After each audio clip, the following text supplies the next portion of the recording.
Nagluluksa ngayon ang aktor na si Paolo Abilino sa pagpanaw ng kanyang manager na si Leo Dominguez.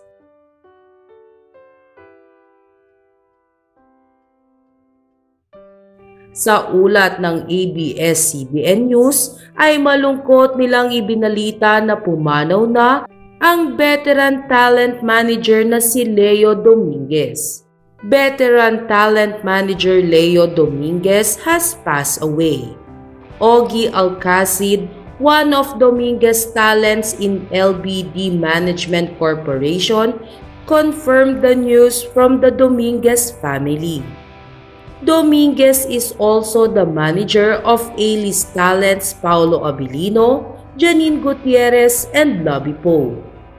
LBD Management Corporation will continue its operation under the leadership of Dominguez business partners Ray Lanyada and Freddy Blasco. Lingid sa kaalaman ng lahat na matagal nang inaalagaan ni Sir Leo si Paolo Abilino. Sa katunayan ay nakipag-meeting pa noon sina Sir Leo at Paolo sa yumaong Dreamscape head na si Sir Deo Endrinal. Agad naman na bumuhos ang pakikiramay ng Kimpaw fans kay Paolo Abilino.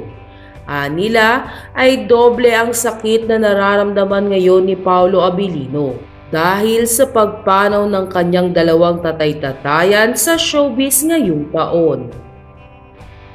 Sa kabilang banda, wala pang opisyal na reaksyon si Paolo Abilino hinggil sa balitang ito. Inaasahan naman na makikiramay ang aktor sa mga susunod na araw.